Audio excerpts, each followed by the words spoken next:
लोकधात्रे ब्रह्ममात्रे नमो नमः।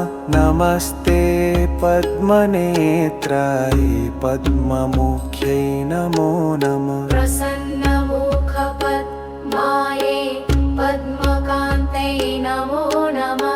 नमो बिल्ववनस्थाये विष्णुपत्न्यै नमो नमः। विचित्रक्षौमधारिण्ये पृथुश्रोण्यै नमो नमः। पक्वबिल्वफलापीन